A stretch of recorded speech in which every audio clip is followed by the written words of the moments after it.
شانئک هو الابتر اللہ اکبر سبحان ربی العظیم وبحمدہ اللہم صل علی محمد وآل محمد سمع اللہ لمن حمدہ اللہ اکبر سبحان ربی العلی وبحمدہ اللہم صل علی محمد وآل محمد اللہ اکبر استغفر اللہ ربی واتوب الیہ اللہ اکبر سبحان ربی العلی وبحمدہ اللہم صل علی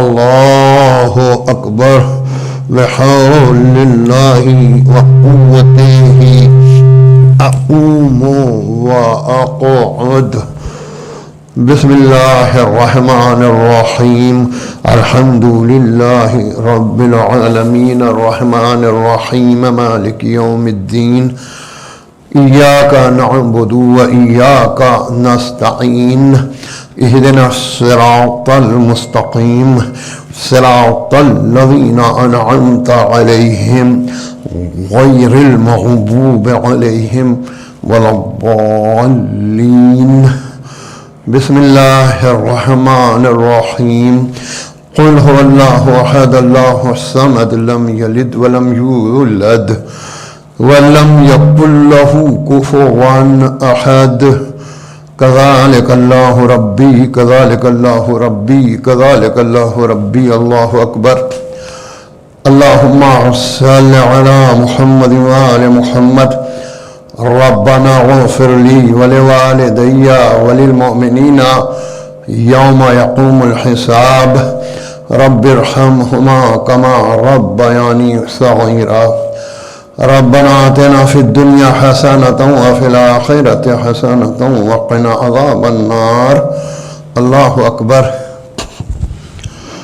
سبحان ربی العظیم وبحمدہ اللہم صل علی محمد وآل محمد سمع اللہ لمن حمدہ اللہ اکبر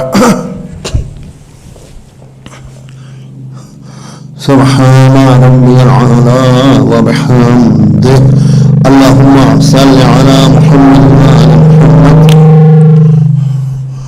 اللہ اکبر استغفر اللہ ربی واتوب الیہ اللہ اکبر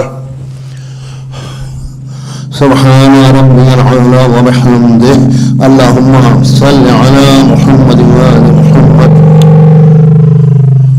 اللہ اکبر الحمد للہ اشہد ان لا الہ الا اللہ وحدہ لا شریک لہ واشہد ان محمدا عبدہ ورسولہ اللہم صل علی محمد وآل محمد وتقبل شفاعته وارفع درجته بحول اللہ وقوته اقوم واقعد سبحان اللہ والحمد للہ ولا الہ الا اللہ واللہ اکبر سبحان اللہ والحمد للہ ولا الہ الا اللہ واللہ اکبر سبحان اللہ والحمد للہ ولا الہ الا اللہ واللہ اکبر استغفر اللہ ربی واتوب الیہ اللہ اکبر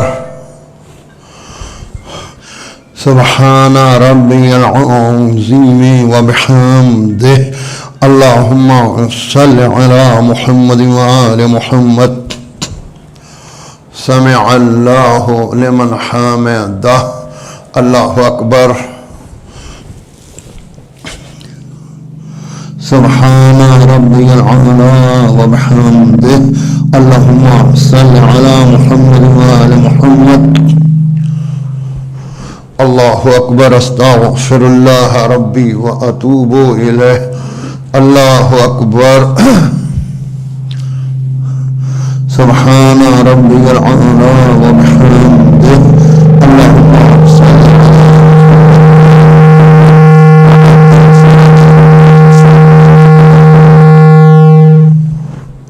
أكبر الحمد لله أشهد أن لا إله إلا الله وحده لا شريك له وأشهد أن محمدا عبده ورسوله اللهم صل على محمد وآل محمد السلام عليك أيها النبي ورحمة الله وبركاته السلام علينا وعلى عباد الله الصالحين السلام عليكم ورحمة الله وبركاته الله أكبر الله أكبر الله أكبر اللهم صل على محمد وآل محمد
أعوذ بالله من الشيطان الرجيم اللهم صل على محمد وآل محمد بسم الله الرحمن الرحيم إن الله وملائكته يصلون على النبي يا أيها الذين آمنوا صلوا عليه وسلموا تسليما اللهم صل على محمد وآل محمد بسم الله الرحمن الرحيم أستغفر الله الذي لا إله إلا هو الحي القيوم ذو الجلال والإكرام وأتوب إليه أستغفر الله الذي لا إله إلا هو الحي القيوم ذو الجلال والإكرام وأتوب إليه أستغفر الله الذي لا إله إلا هو الحي القيوم ذو الجلال والإكرام وأتوب إليه اللهم صل على محمد وآل محمد بسم الله الرحمن الرحيم اللهم إني أسألك موجبات رحمتك وعزائم مغفرتك والنجاة من النار ومن كل بلية والفوز بالجنة والرضوان في دار السلام وجوار نبيك محمد صلى الله عليه وآله السلام اللهم ما بنا من نعمة فمنك لا إله إلا أنت أستغفرك وأتوب إليك اللهم صل على محمد وآل محمد بسم الله الرحمن الرحيم اللهم كل وليك الحجة بن الحسن صلواتك عليه وعلى آبائه في هذه الساعة وفي كل ساعة وليا وحافظا وقائدا وناصرا ودليلا وعينا حتى تسكنه أرضك طاعة وتمتعه فيها طويلا برحمتك يا أرحم الراحمين اللهم صل على محمد وآل محمد شكرا شكرا شكرا شكرا شكرا شكرا شكرا لله شكرا لله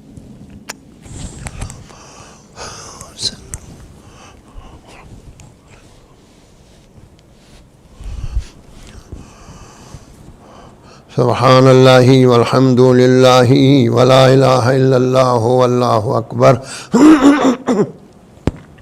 الله أكبر الله أكبر أشهد أن لا إله إلا الله أشهد أن لا إله إلا الله أشهد أن محمد رسول الله صلى الله عليه وآله وسلم أشهد أن محمد رسول الله صلى الله عليه وآله وسلم أشهد أن أمير المؤمنين وإمام المتقين عليا ولي الله ووصي رسول الله وخليفته بلا فاصل صلوات الله وسلامه عليه أشهد أن أمير المؤمنين وإمام المتقين عليا ولي الله ووصي رسول الله وخليفته بلا فاصل صلوات الله وسلامه عليه حي على الصلاة حي على الصلاة حي على الفلاح حي على الفلاح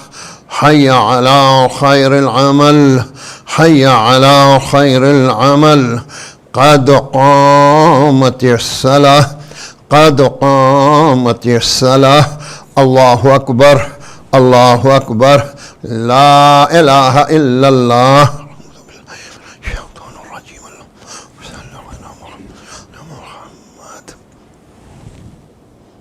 الله أكبر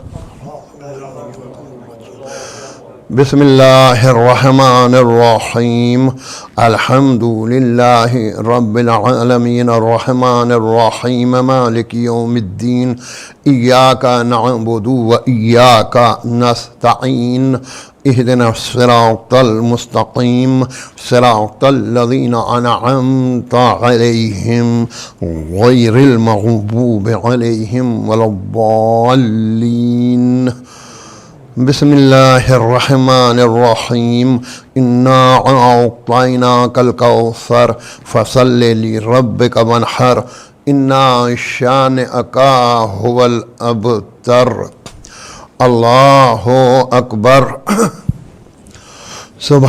سبحان ربي العظيم وبحمده اللهم صل على محمد وآل محمد سمع الله لمن حمده الله أكبر سبحان ربي العلى وبحمده اللهم صل على محمد وآل محمد الله أكبر أستغفر الله ربي وأتوب إليه الله أكبر سبحان ربي العلى وبحمده اللهم صل على محمد وآل محمد الله أكبر بحول الله وقوته أقوم وأقعد بسم الله الرحمن الرحيم الحمد لله رب العالمين الرحمن الرحيم مالك يوم الدين إياك نعبد وإياك نستعين اهدنا الصراط المستقيم صراط الذين أنعمت عليهم غير المغضوب عليهم ولا الضالين بسم الله الرحمن الرحيم قل هو الله أحد الله الصمد لم يلد ولم يولد ولم يكن له كفوا أحد كذلك الله ربي الله أكبر اللهم صل على محمد وآل محمد ربنا اغفر لي ولوالدي وللمؤمنين يوم يقوم الحساب رب ارحمهما كما ربياني صغيرا ربنا آتنا في الدنيا حسنة وفي الآخرة حسنة وقنا عذاب النار اللهم صل على محمد وآل محمد الله أكبر سبحان ربي العظيم وبحمده اللهم صل على محمد وآل محمد سمع الله لمن حمده الله أكبر سبحان ربي العلى وبحمده اللهم صل على محمد وآل محمد الله أكبر أستغفر الله ربي وأتوب إليه الله أكبر سبحان ربي العلى وبحمده اللهم صل على محمد وآل محمد الله أكبر الحمد لله أشهد أن لا إله إلا الله وحده لا شريك له وأشهد أن محمدا عبده ورسوله اللهم صل على محمد وآل محمد وتقبل شفاعته وارفع درجته بحول الله وقوته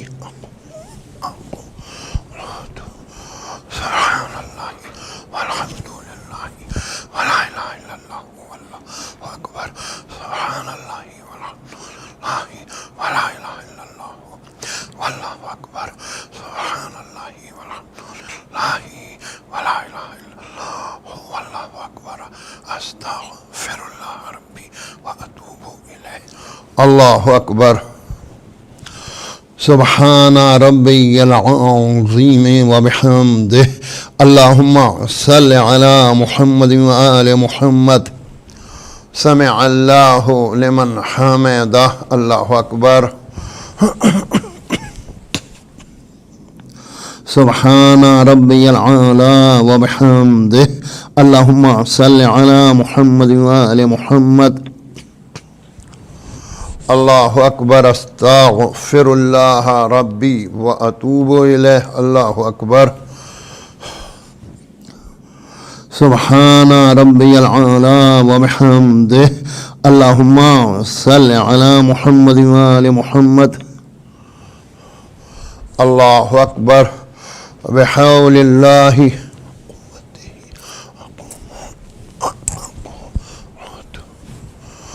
سبحان الله والحمد لله ولا إله إلا الله والله أكبر سبحان الله والحمد لله ولا إله إلا الله والله أكبر سبحان الله والحمد لله ولا إله إلا الله والله أكبر أستغفر الله ربي وأتوب إليه. الله أكبر. سبحان ربي العظيم وبحمده اللهم صل على محمد وآل محمد. سمع الله لمن حمده. الله أكبر. سبحان ربي العالى وبحمده اللهم صل على محمد وآل محمد. الله أكبر. أستغفر الله ربي وأتوب إليه. الله أكبر. سبحان ربي العالى وبحمده اللهم صل على محمد وآل محمد وعجل فرجهم واحشرنا معهم. الله أكبر. الحمد لله. أشهد أن لا إله إلا الله وحده لا شريك له وأشهد أن محمدا عبده ورسوله. اللهم صل على محمد وآل محمد وتقبل شفاعته وارفع درجته. السلام عليك أيها النبي ورحمة الله وبركاته. السلام علينا وعلى عباد الله الصالحين. السلام عليكم ورحمة الله وبركاته. الله أكبر.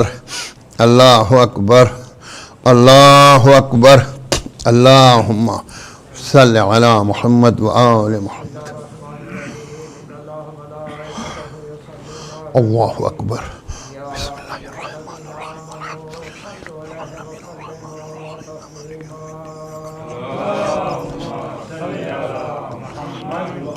الدين. بسم الله الرحمن الرحيم. إنا أعطيناك الكوثر فصل لربك وانحر إن شانئك هو الأبتر. الله أكبر. سبحان ربي العظيم وبحمده. الله أكبر. سبحان ربي وبحمده. الله أكبر. سبحان ربي وبحمده. الله أكبر. بسم الله الرحمن الرحيم. الحمد لله رب العالمين الرحمن الرحيم مالك يوم الدين. إياك نعبد وإياك نستعين. اهدنا الصراط المستقيم صراط الذين أنعمت عليهم غير المغضوب عليهم ولا الضالين. بسم الله الرحمن الرحيم. قل هو الله أحد الله الصمد لم يلد ولم يولد ولم يكن له كفوا أحد. الله أكبر. سبحان ربي العظيم وبحمده. الله أكبر. سبحان ربي وبحمده.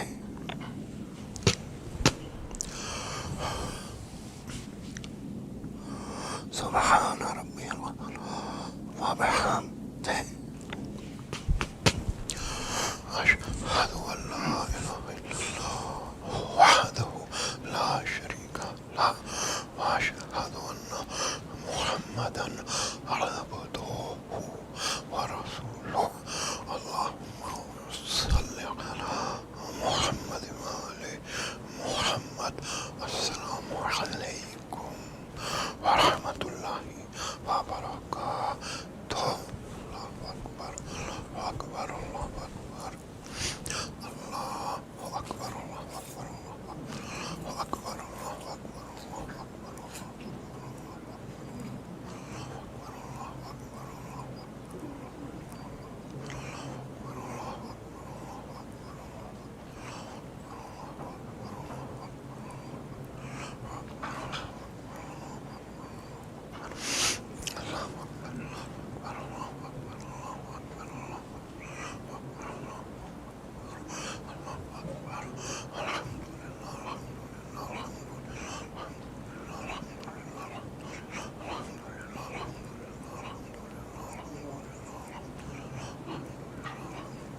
السلام علیکہ یا رسول اللہ، السلام علیکہ یا حبیب اللہ، السلام علیکہ یا امیر المومنین، السلام علیکہ یا فاطمۃ الزہراء سیدۃ نساء العالمین، السلام علیکہ یا خدیجۃ الکبریٰ، السلام علیکہ یا ابا محمد حسن المجتبیٰ، السلام علیکہ یا ابا عبداللہ، السلام علیکہ یا ابن رسول اللہ، السلام علیکم ورحمۃ اللہ وبرکاتہ۔ السلام علی الحسین وعلی علی ابن الحسین وعلی اولاد الحسین وعلی اصحاب الحسین، السلام علیکہ یا ابا الفضل العباس، السلام علی علی ابن الحسین، السلام علی محمد ابن علی، السلام علی جعفر ابن محمد، السلام علی موسیٰ ابن جعفر، السلام علیکہ یا غریب الغرباء، السلام علیکہ یا معین الضعفاء والفقراء، السلام علیکہ یا سلطان العرب والعجم، یا علی ابن موسیٰ الرضا ورحمۃ اللہ وبرکاتہ، السلام علی محمد ابن علی، السلام علی علی ابن محمد، السلام علی حسن ابن علی، السلام علیکہ یا مولانا یا صاحب العصر والزمان، الامان الامان الامان، السلام علیکہ یا خلیفۃ الرحمن، السلام علیکہ یا شریک القرآن، السلام علیکہ یا مظہر الایمان، السلام علیکہ امام الانس والجان، عجل اللہ تعالی فرجک وسهل اللہ تعالی مخرجک وظہورک، السلام علیکم ورحمۃ اللہ وبرکاتہ۔ اللہم صل علی محمد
پر محمد وال محمد صلوات۔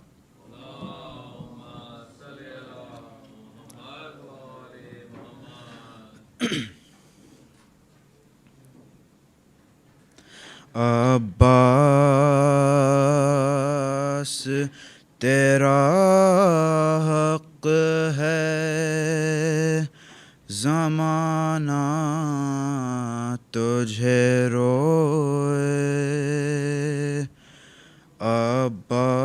عباس تیرا حق ہے زمانہ تجھے روئے جب شام و سحر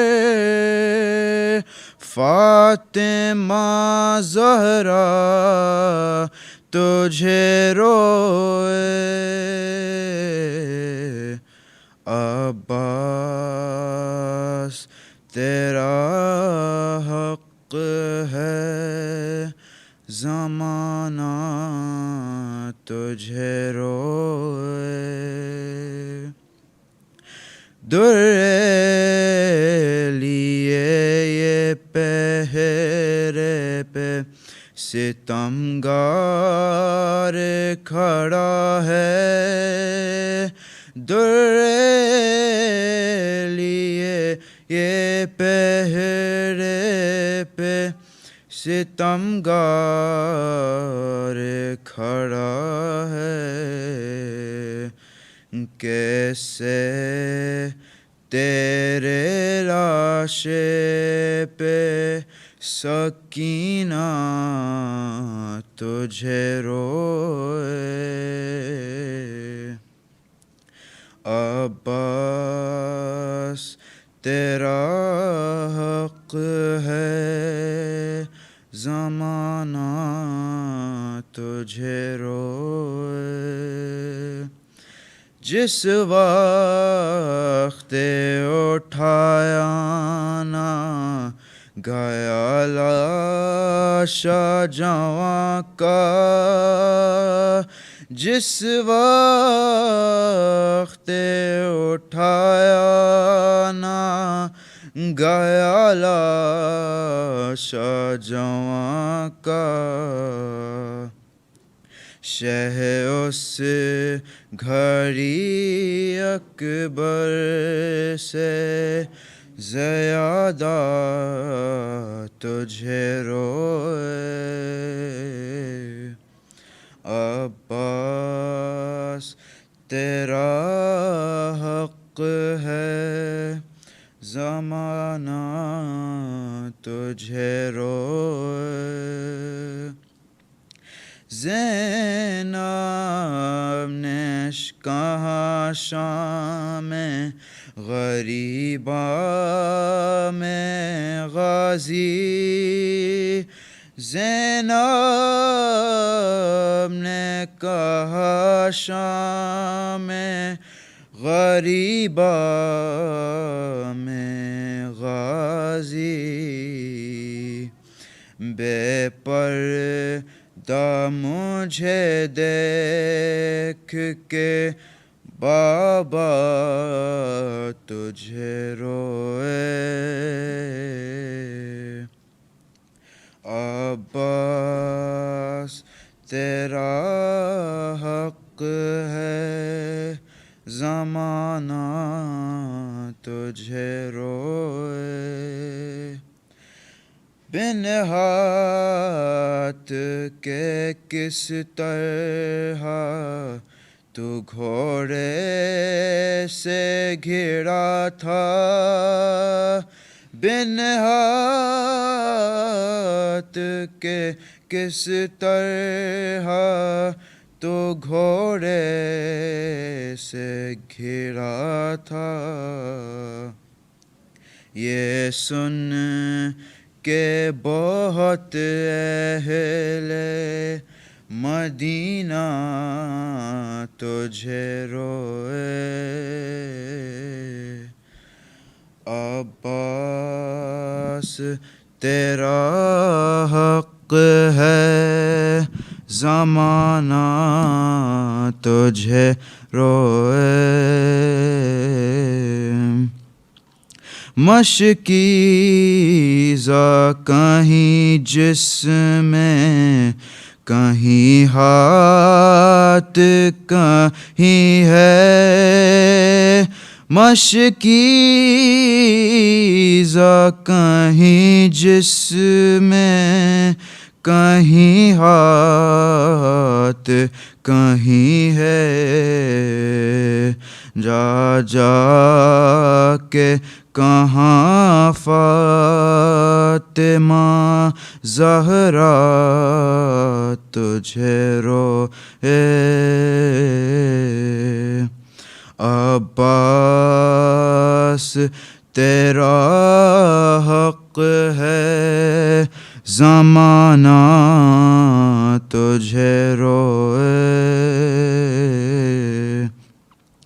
ارمان سکینہ کا تھا جتنا تجھے روتی، ارمان سکینہ کا تھا جتنا تجھے روتی، سجاد تیری قبر پہ اتنا تجھے روئے، عباس تیرا حق ہے، زمانہ تجھے روئے، پر محمد وآل محمد صلوات۔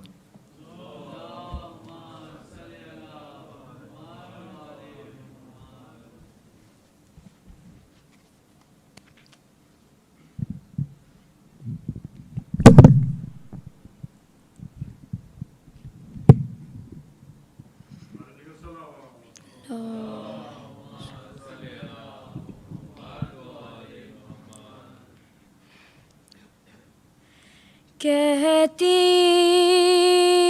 ماں خوں بری میت سے لپٹ کر، ہے علی اکبر، ہے علی اکبر، کہتی تھی یہ ماں خوں بھری میت سے لپٹ کر، ہے علی اکبر، ہے علی اکبر، ارمان تپے ہے ناؤں گی پوشاک شاہانی، افسوس کے راس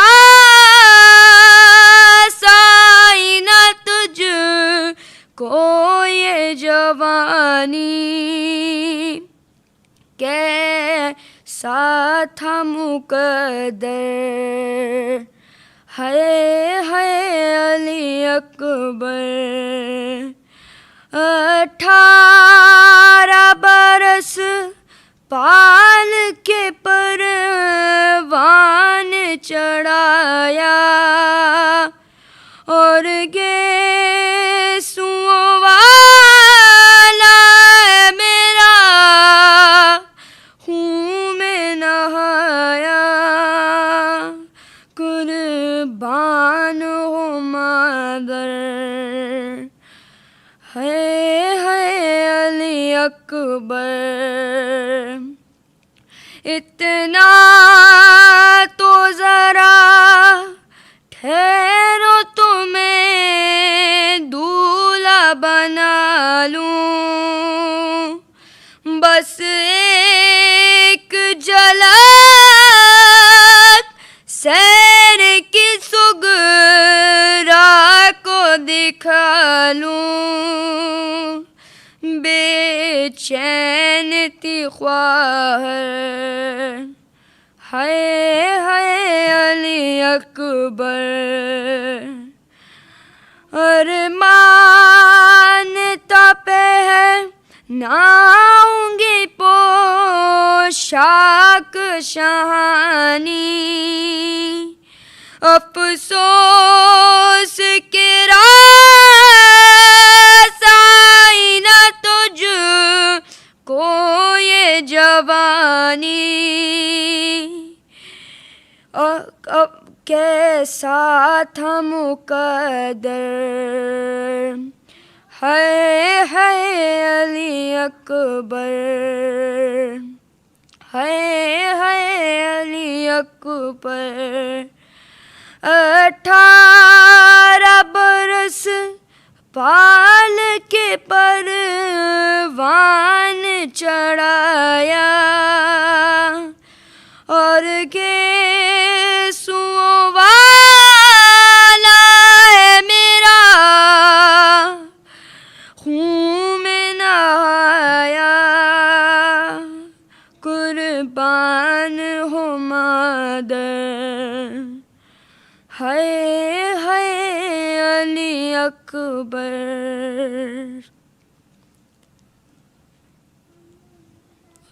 صلوات۔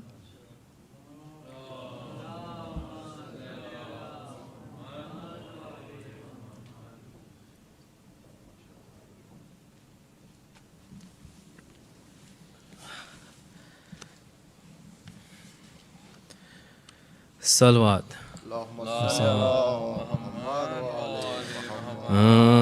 مجھے مطلوب ہوگا جام لینا جب بھی کوثر کا، سلام ایسا پڑھوں گا دل بھر آئے گا پیمبر، سلام ایسا پڑھوں گا دل بھر آئے گا پیمبر، زمین کربلا کیا پوچھنا، تیرے مقدر کا ہے تجھ میں آج تک محفوظ سرمایہ پیمبر، ہے تجھ میں آج تک محفوظ سرمایہ پیمبر کا، مجھے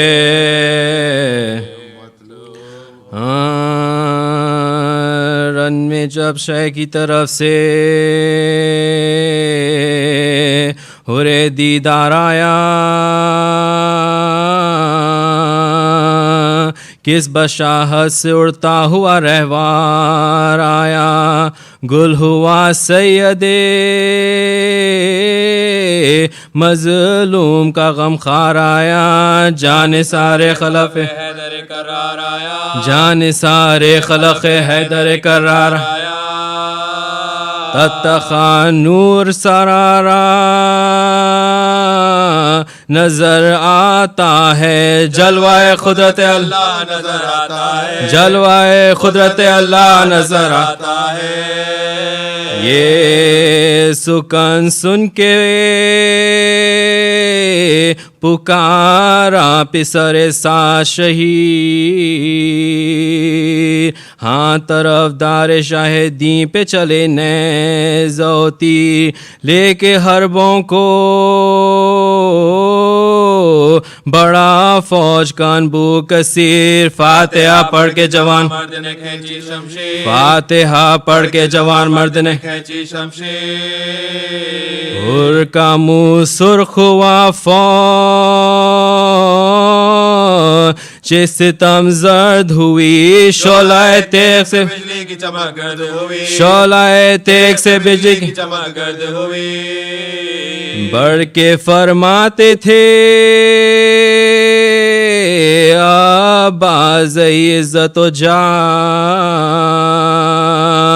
برک اللہ کے دیتے تھے صدا دل بر شاہ، کہتے تھے ابن حسن واہر غازی شاہ، ہر ضرب پہ فرماتے تھے ماشاءاللہ، اپنی جان بازی کا غازی جو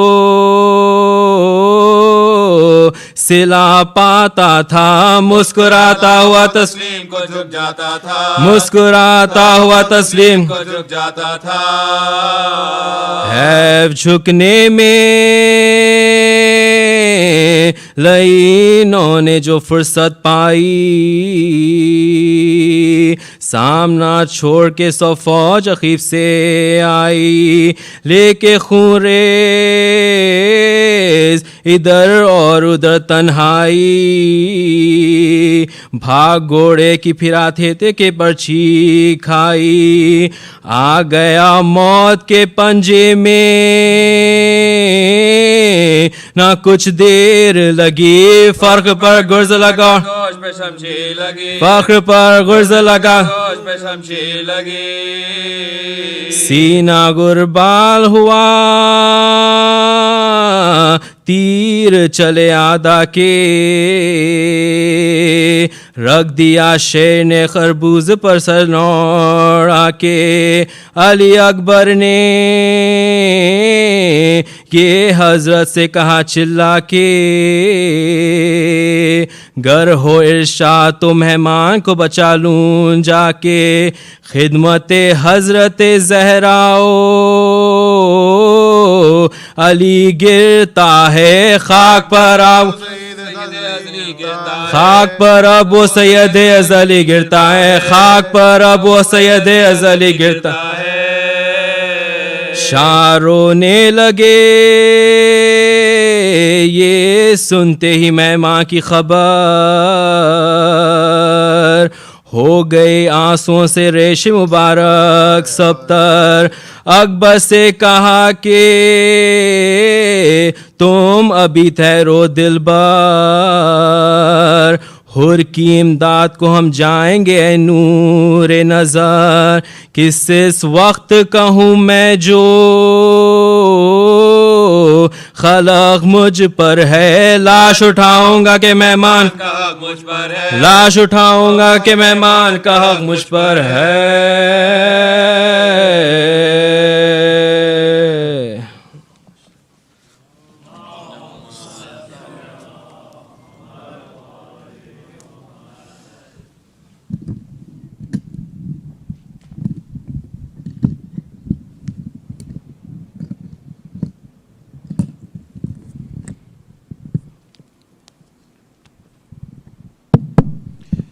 Assalamu alaikum. Let's begin with a loud salawat.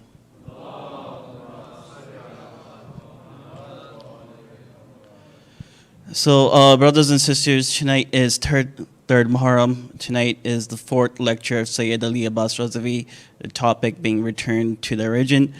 I don't want to delay further. I want to begin immediately, but before that, I ask everyone, please take a few steps forward. Last night, we had a lot of people sitting outside the hall because it was too dark to come inside. So please, if you could please take a few steps forward.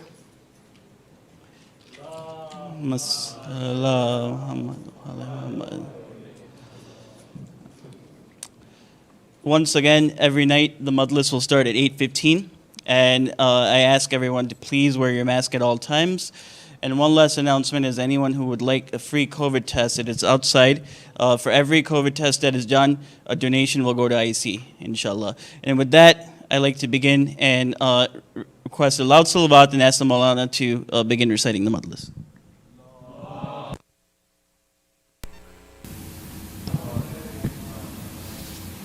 Bismillah ar-Rahman ar-Rahim. Alhamdulillah Rabbil Alameen. Wassalatu wassalamu ala ashrafil anbiya'i wal mursaleen. Sayyidina wa Maulana Abil Qasimi Muhammad. Allahumma salli ala Muhammad wa ali Muhammad. وعلى آل بيته الطيبين الطاهرين المعصومين المظلومين الذين أذهب الله عنهم الرجس وطهرهم تطهيرا. اللهم صل على محمد وآل محمد. أما بعد، قال الله الحكيم في كتابه الكريم: بسم الله الرحمن الرحيم. فسبحان الذي بيده ملكوت كل شيء وإليه ترجعون. صدق الله العلي العظيم.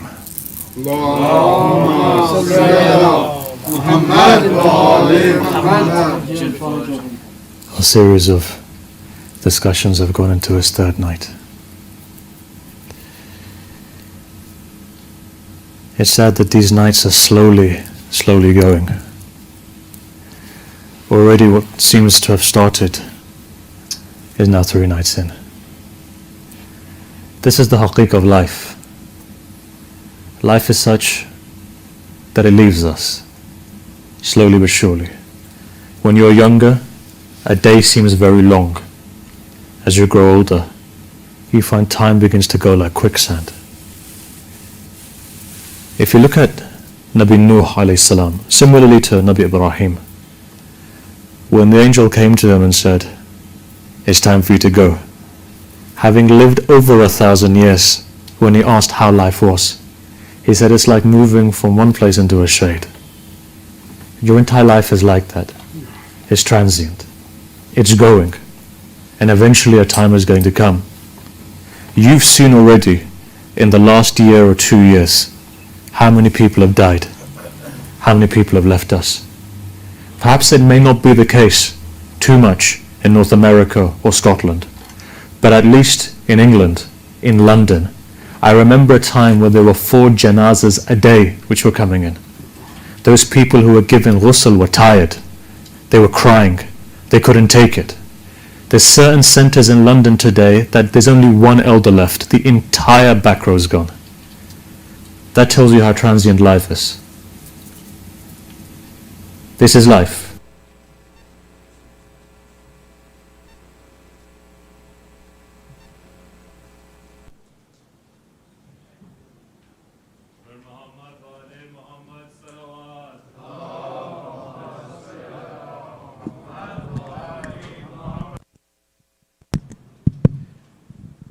Brothers and sisters, my humble apology.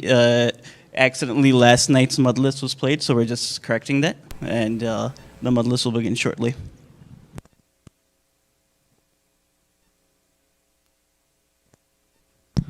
Please recite 3 loud salawats.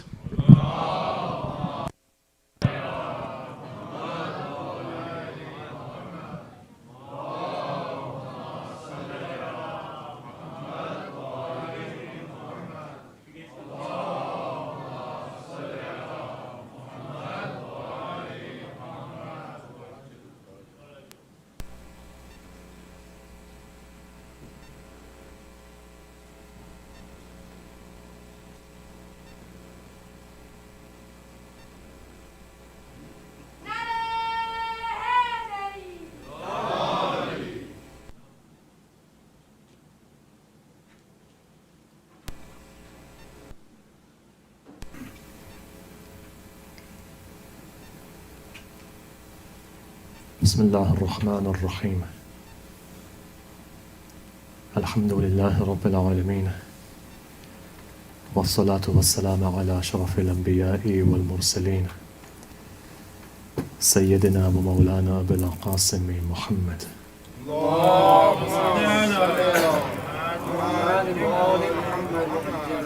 وعلى آل بيته الطيبين الطاهرين المعصومين المظلومين الذين اذهب الله عنهم الرجس وطهرهم تطهيرا. اللهم صل على محمد وآل محمد وعجل فرجهم. أما بعد، قال الله الحكيم في كتابه الكريم: بسم الله الرحمن الرحيم. فسبحان الذي بيده ملكوت كل شيء وإليه ترجعون. صدق الله العلي العظيم.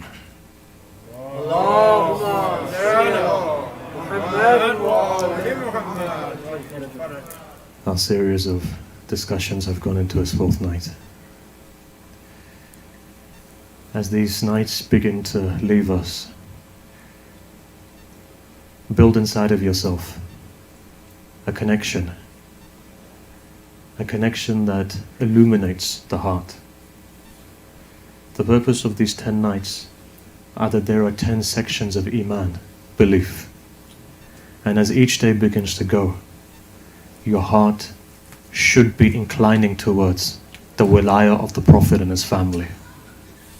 Know something. There is no other pathway to perfection but that of the Prophet and his family. There are pathways, there are maratib, stages, but the absolute stage of perfection that completes the entire cycle of the names, that brings together to a level of maqam tam, the only thing there is that of the wilayah of Ahlul Bayt. Why? As we said yesterday. Now when I say Ahlul Bayt in the absolute sense is the Prophet and his family. Ahlul Bayt is not separate from the Prophet and his family. Ahlul Bayt is one unit. Where do we see this unit? Look, you've heard the story before, but hear it from me as well. Story goes like this. A number of days ago, before the beginning of Muharram, there's an event that you all come and celebrate. And that is the final Eid that you have. And that's known as Mubahila. In that Eid, what do you have? You have a group that goes from Yemen and comes to Medina with two purposes. Either convert them or then say to them that we're not going to make peace, effectively. In the process of all of that, a dialogue breaks out. From that dialogue, it reaches a dead end. When it reaches a dead end, hukum of Allah comes. There's no rational method, this way or that way. Final method is this, Mubahila. In the process of Mubahila, the Najranis go back to their three Khalifas. So there were three leaders basically, according to the Tafasir. They go back to three of those leaders and they ask them. They say to them, look, should we go and do Mubahila with this Muhammad? Sallallahu alayhi wa sallam.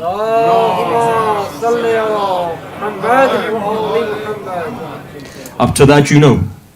After that, they reply something, or at least the head from the three leaders, the main leader replies something. He says, look, do Mubahila with them on the condition that if he brings his friends and everyone else, then do Mubahila with him. But if he brings a distinct group of people, then don't do Mubahila with him. Then you know that he's on the truth. What happens? Hukum comes down. Wa abna'ana wa abna'akum. You bring 3 sons or more. Wa nisa'ana wa nisa'akum. You bring 3 women or more. Wa anfusana wa anfusakum. You bring your souls, we bring our souls. What happened? In all of that, hukum of the Quran is there. But who does the Prophet bring? There is no 3 or 3 or 3. Who does the Prophet bring? The Prophet brings his sons, but there are only 2. That indicates that if there was anybody else at that maqam, he would have bought it. Who does he bring as women? When the discussion and the debate takes place, are the wives of the Prophet part of Ahlul Bayt? Had they been part of Ahlul Bayt, Rasulullah would have bought them in Nisa'ana wa Nisa'akum. Who does he bring? Here the Quran says plural, 3 or more. Who does he bring? 1. When it comes to his nafs, nafsullah, nafs of the Prophet, who does he bring? 1. You know up to there. So now listen forward and see. A dialogue then takes place. So these Najranis go back to their Khalifa, the 3 Khalifas who were there. 3 leaders. Ask them the question. Says, what should we do? Who has Muhammad bought? He's bought 2 of his grandsons. He's bought his daughter. And he's bought his nafs, which is his son-in-law. Look at their istidlal. Forget ours. Look at this. Look at the way they have ma'rifah more than some of our brothers have ma'rifah. What do they reply? He says, Muhammad has bought every one of his family, from the youngest to the oldest. That means that he believes in his message. Because he knows that if he was to lie, the entire nasl of prophecy would be finished forever. Now remember, at this time, the Prophet outwardly, according to the Najranis, hadn't selected a leader. But it is the Abrahamic tradition from the time of Abraham that every prophet picks a family member. It is either his brother or his cousin or his son. So in this way, who does the Prophet bring? His cousin, his brother, his son. So according to them, what the Prophet was saying that we are from the branch of Ibrahim, for them this is the succession to Muhammad. So at that stage, he then turns around and says, well listen, if Muhammad has brought only these people, therefore if they curse, he has yaqeen that they're going to win, don't do Mubahila with them. This is the belief and this is the iman of a person who's not a Muslim. Now let me ask you a question. Muslims, where have you gone wrong? Shall I put it another way? Those 5 people who are coming, they were Islam. If there was anything more superior than them, the Prophet would have bought them. This isn't belittling anybody else. Everybody has different maqamat. Everybody has different maqamat. Hadith-e-Qisa takes place. We hold Sayyidah Zainab in the greatest of light. She was alive, but she wasn't under the Qisa. Right? At least physically. Some people say she was born. Others have said she may have been in the womb. But let's take it a step further. Take it a step further and see. In Mubahila, Sayyidah Zainab doesn't come. Let's say she was in the womb. So let's say she was spiritually under the Qisa. But let's say now, for argument's sake, 10 AH now comes. Sayyidah Zainab was there. Kulthum was there. Rasulullah didn't bring them. Why not? They're holy. They look for us. They have isma, right? Minor isma. If not isma to kubra, but the fact is that they don't commit a sin according to us, according to our belief. However, he doesn't bring them. Why? Because the bunyad of Islam are just these 5. Just these 5. Where the succession of imamat comes is because of 2 sharts. One, Karbala, and one, Ayay Nur. Nurun ala Nur. 9 imams from the Nasl of Hussein. So now let me come back and tell you something. The entire bunyad of Islam, therefore, rests on the Prophet and his family. Your maqam, your enlightenment of the heart, your movement rests on your reflection upon them, your focus upon them. Let me take it in another direction. Look, what did we conclude on yesterday? We said there is an importance in reading the Quran, which we as Muslims negate. We memorize it, we read it like a parrot, but we don't analyze it. However, you all know that Quran is such, it can be manipulated. Why? Quran is mujmal, is abstract. The purpose of it, because it's a book until the end of time, so it's multi-layered. You could say there are 4 different distinct levels of the Quran, where the Amma understand one thing, and the Khas understand one thing, and the Awliya understand one thing, and the Anbiya understand one thing. That's the beauty of the Quran. Effectively, every single human who reads the Quran understands it in their own way. But if 1.9 billion Muslims understood it in a different way, there'd be anarchy. So what do? And there is anarchy. You go back to the Ahlul Bayt. So now come and see. The purpose of the Quran, Allah. The purpose of prophecy, Allah. The purpose of imamah, the entire purpose of guidance is that they take you by the hand and take you to Allah. So there's 2 things that you have that nobody else has. Look into it and see. 1 is the du'as of the Imam. 2 is the ziyarat of the Imam. Why is that? Because the du'a of the Imam teaches you how to supplicate to Allah, how to talk to Allah. Go today to Alam Islam and see. There is hardly any literature that can teach you how to talk to Allah, to explain to you what Tawheed is. How is your relationship? The Quran doesn't teach you a relationship development. It doesn't show you how 2 people have a conversation. The Prophet of God, his du'as are very limited. Go into Sunni corpus and see. Only a handful of du'a. 2% of what Shia literature is. Today, when you look at Sufi literature, the vast majority of it is found in the Shia books. They've taken it almost from the Imam. In fact, they have taken it from the Sanad goes back to one Imam or the other. Majority goes to the 8th Imam, otherwise the 6th Imam, and so forth. So what are you seeing here? The way to talk to Allah is found in dua. This is why we said yesterday, there are a number of du'as which are important. But now that you've understood how to connect with your God and talk to your God, remember there's another maqam as well. Man mata wa lam ya'rif, Imam is zamanihi, mata mitatin jahiliya. Why is it important to understand the Imam of your time? Because your Imam is Nurullah on earth. Let me put it another way. Go and see. When you go to the shrine of Amir al-Mu'mineen and you stand there reciting Ziyarat Aminullah, which is the most recommended ziyarah to recite there, or when you go to any shrine, Aminullah, what do you say? As-salamu alayka. For every Imam you're saying this, but specifically for Amir al-Mu'mineen. As-salamu alayka, ya Nurullah fi dhulamat al-ard. Salam on you, basically, which Nurullah, the light of Allah which shines upon the darkness of earth. What does that mean? That means wherever there's darkness on earth, the Imam's nur removes it. Go deeper and see. If you have a vice inside of you that you lie, that is darkness. If you cheat, that is darkness. If you hold bulls, that is darkness. If you're ignorant, that is darkness. What does the Imam therefore do? Imam is that wasila that negates each one of your vices and makes it into a virtue so that you can go to alam al-illiyin. Here, look, honestly, where do you find marifat Imam? Today, when you find on your YouTube and across internet, you find those people who are bringing a question mark to Imamat. Why are people becoming misguided? Go and look at what your Imams have written about each other. Go to the ziyarat, and your ziyarat Jami'a Kabira, ziyarat Aminullah, ziyarat Ali Yasin. Look at all of these ziyarat. Look at it and see. They teach you how and which way to connect to the Imam, and they teach you what the Imam is. Here in ziyarat Aminullah, I wish I had time to go through all of it.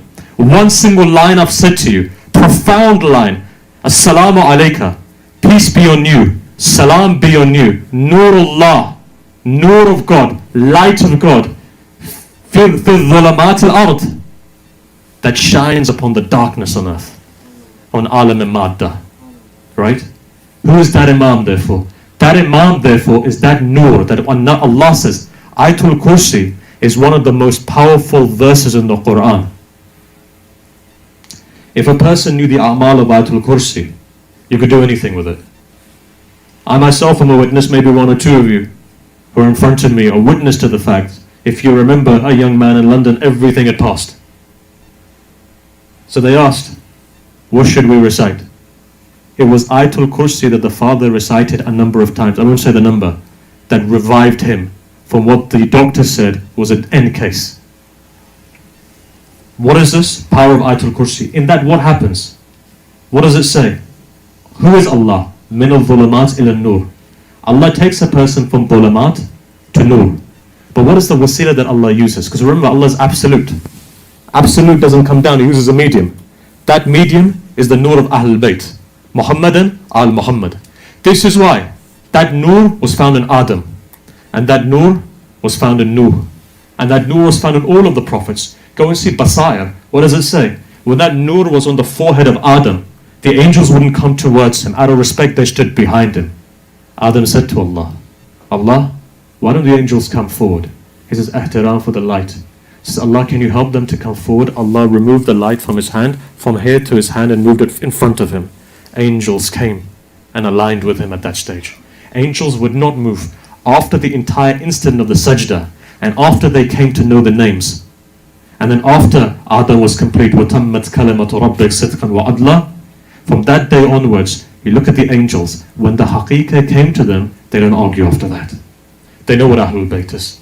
And you come to realize that there are people who are with the Imams, but the world takes them away from the Imam. Shall I give you an example? All of these people that you find, Umar ibn Sa'd, Shimr, who are they?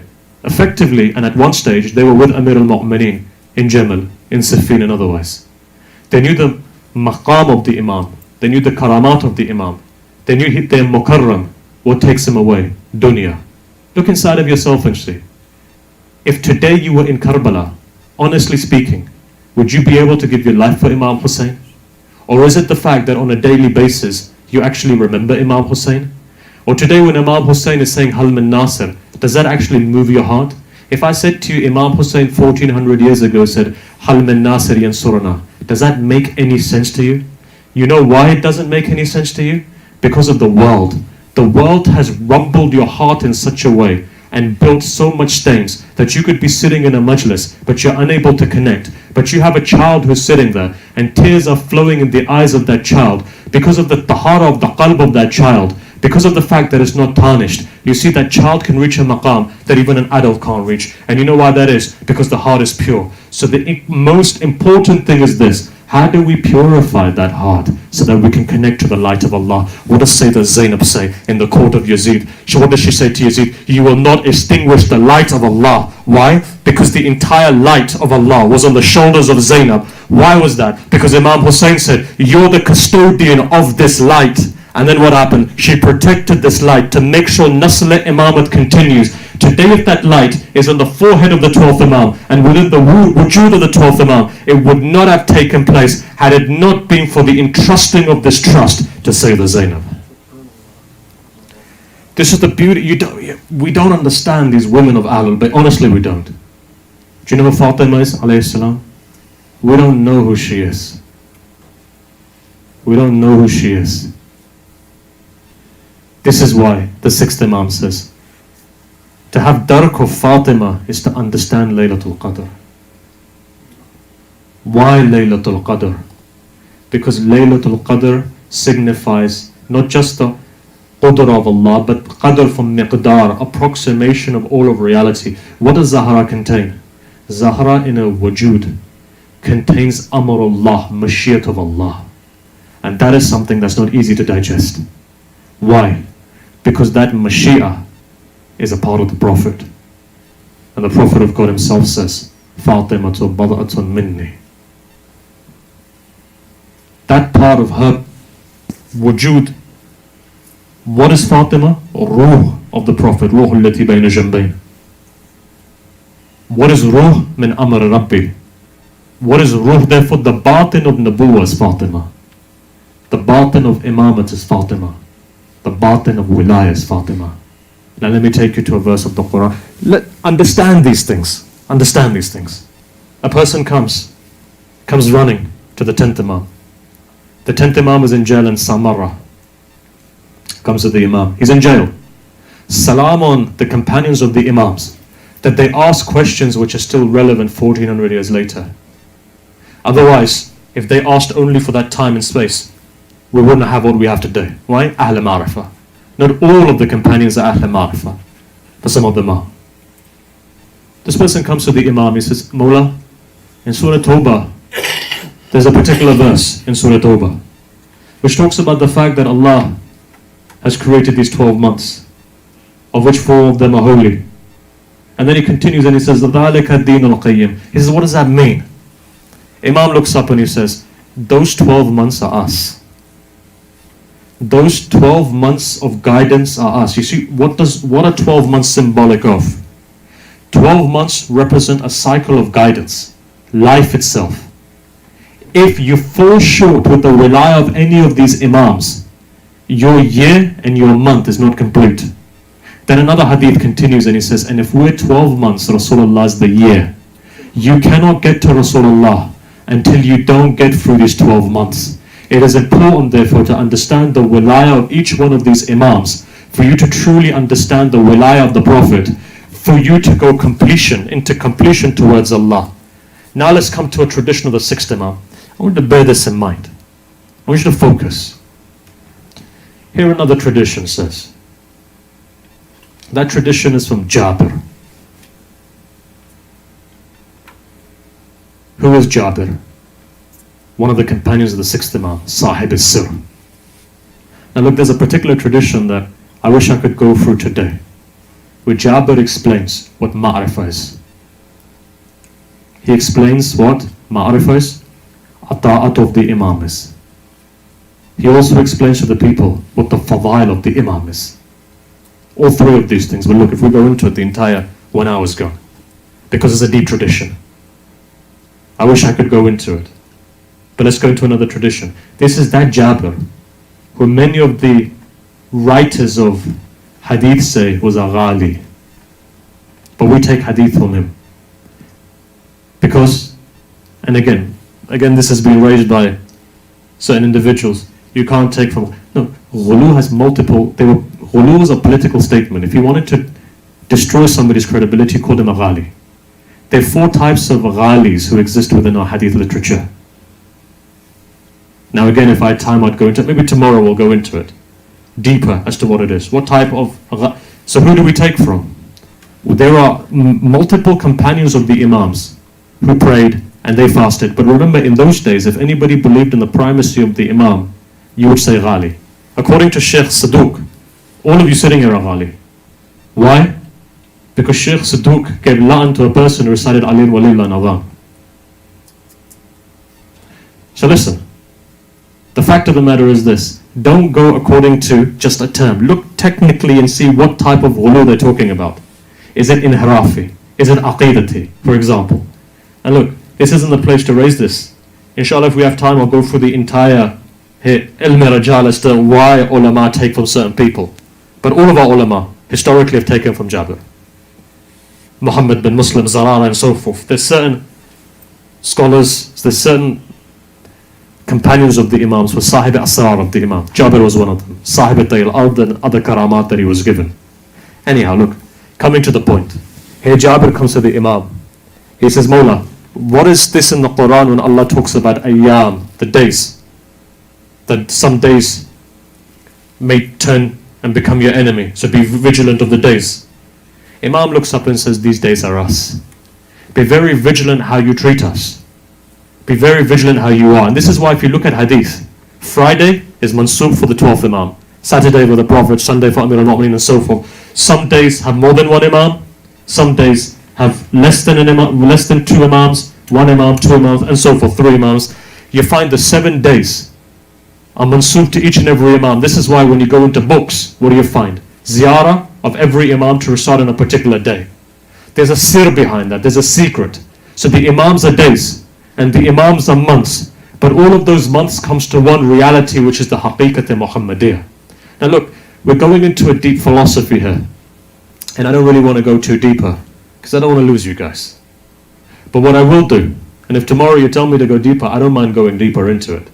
But the fact is, there's a place I want to take you to. That remember, days are guidance. Months are guidance, because it's based on the moon. The moon was a guide, the sun was a guide. Stars in the sky for the people of the old were guides. Even to this day, there's some people who pan their life out for the stars, right? So in this way, these were guidances.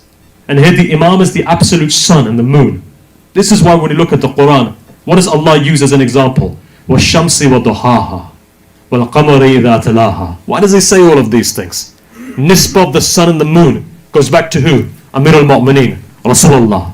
So look, these are those maqamat that one has to understand. And what does Jabir here say? It's a very beautiful tradition by him. He says something, he says, look, to understand the fadail of Ahlul Bayt, he asked the 6th Imam, he says, this is the way I understand it. The fadail of Ahlul Bayt comes as an ilham to your heart. And the Imam confirms this, that you can only understand the fadail if Allah puts it in your heart. There is no other way of coming to understand the fadail. And know something, ma'rif of Ahlul Bayt is a minnah upon you. If you don't do shukr to that minnah, what happens? It's taken away from you. The most important thing, therefore, is if a person is not grateful for the wilayah that they have, it will diminish. This is what Amir al-Mu'mineen says. Thank, you get a little bit, but when you thank, you get more, and you get more, and you get more, because Allah is Raziq and He is Jawad. But the problem is this, that there is a door that requires opening, and that door is the door of shukr. If in every hal you do shukr and mun'im, then what happens? Doors begin to open towards wilayah. This is what truly wilayah symbolizes. Otherwise, what happens? Otherwise, you find that in your life, there are obstacles and difficulties. I'll give you an example. Abdullah bin Yahya. Abdullah bin Yahya comes in. He sees that there was a chair that Amir al-Mu'mineen was sitting next to it on the floor. Yahya comes in. Abdullah bin Yahya sits on the chair. As he sits on the chair, all of a sudden he falls. Now how big is a chair? If you fall, what's the worst that's going to happen? Bruised, cracks his head open. Blood begins to flow. He goes, I've fallen from a small distance and this happened. Amir al-Mu'mineen gets up, starts bandaging his head. He says, and there are some people of my Shia who Allah removes their negativity in this world like this. Purifies them for the hereafter. Why? Even the smallest lack of adab in the maqam of the Imam that you give leads to that. What is adab? This is why we bring our children to the Majlis, because we're here to teach them adab. For example, if you're in a Majlis and you're on your phone, this is bi-adabi. If, God forbid, tomorrow your car crashes, then there's a reason behind that. Phone, you can get up, you can go outside, but in the Majlis, there shouldn't be a phone. In the Majlis, you should never be sticking your legs out towards Qibla or towards the Mimbar, for our argument's sake, because we teach our children this, right? You already know this, but this is something that you need to know. Anyway, so we can pass it on to our nasl. If we can learn adab, for argument's sake here, then what happens? This is a training ground for us to learn adab outside, to take it outside, to understand the haqq of the Imam. Now let's say in the Majlis, tomorrow you go to the haram of the Imam. If you go inside the haram and everybody's there taking selfies, if you come to my house and you start taking selfies in my front room when I'm talking to you, what am I going to say? I'm going to say this person lacks adab. I'm not going to like it. You go to the haram of the Imam. That Imam who has everything that you need, he even has an upgrade to your phone. You're there standing there having a selfie, not realizing haqiqah. This is the haqiqah. Has the system, and if I dare say, has the system of Dajjal taken you so far that you've lost all tamarkuz and all ability to focus? Think about it. People are suffering in life because of the fact that they have a lack of focus. There are people who can't go throughout the day without checking their phone. Salam on the Jews who have a Sabbath, that for 25 hours they don't look at their phones. This is why they're more at peace than some of our brothers and sisters who cannot go for half an hour without looking at their phones. When a person wakes up in the morning, before even saying salam to the Imam, they say salam to WhatsApp. And after saying salam to WhatsApp, then they go to Telegraph. And after Telegraph, the youth will look at Insta. And then after Insta, they come onto Facebook. And then by that time, you've wasted so much time and your mind is scattered so much that what happens? It removes you away from the essence, which is Tawheed. You see, ingenious the way that they made it. All of these apps are there to move your mind from one thing to another thing to another thing. So then what happens? It's basically cheap pleasure, intellectual pleasure. We're moving from one to another to another to another. You get bored, you quickly move on. What happens? It is 110% against spirituality completely. Be you a Buddhist, be you a Hindu, be you a Sufi, be you a Shia, be you a Sikh, Taoist, all of them teach one thing. Tamarkus, focus upon one thing. You're unable to do that, you're scattered. What happens? Suffering takes place. By default, suffering takes place. You begin to suffer. Why do you begin to suffer? You begin to suffer for a lack of unity. This is why Allah says Tawheed. Tawheed is not just La ilaha illallah. Tawheed is La ilaha illallah in the living form. What does that mean? That every ounce of your day and every moment of your life should be reflecting Tawheed. Tawheed means what? When you focus upon one thing, focus upon it properly. Don't scatter yourself, because it only leads to destruction. And remember that. Take it a step forward now. Where do we learn all of these things from? Haqiqah is learned from the Imam. Let me give you another story. But look, what else blocks? So I want to come back to this. What blocks you? What blocks you are a number of things. Let me give you one, so you understand. One, remember what we said a number of days ago. Ibrahim became a Khalil because of three things. One of those three things was what? That he was very open to his guests. He would look around, he was hospitable. You know where that comes from? That comes from mercy. You find today that there's a lack of mercy amongst the Shia. Forget anybody else. We lack mercy, hospitality. When a person comes to your city, in the olden days, what would they do? They'd be your guest for 3 days. You'd cook for them, food would be coming over, you'd make sure that they're okay, you'd come and visit them. Today we're so busy in our 9 to 5 that what happens? If there's a guest, you ignore them. Your parents, you leave them. What are you doing? An injustice, a disbalance. Go back to the 6th Imam and see. He says divide your day into 4 parts. If you are working the whole day and you have no time for God or your family, then that is known as jahl. You're a jahil because you're unable to balance your life. Islam teaches balance. But now come and see. What do we lose in all of this? We lose mercy. We lose compassion. Ibrahim had mercy. Ibrahim had compassion. So let me take you to a tradition. Tradition is this. Hani ibn Urwah is sick. The place is Kufa. The governor is Ubaydullah ibn Ziyad. Muslim bin Aqil comes to Hani and he's taking refuge in his house. Ubaydullah ibn Ziyad says, I'm going to go and I'm going to visit Hani. Why? Hani's Muqaddas. Let me see what's happening there. Ubaydullah ibn Ziyad goes. As he's coming to the house of Hani, Hani's lying there. He says, Muslim, this is the mother of all evil. Let's hatch a plan. You hide behind the door. When he comes in, I'll cough, you kill him. End of story.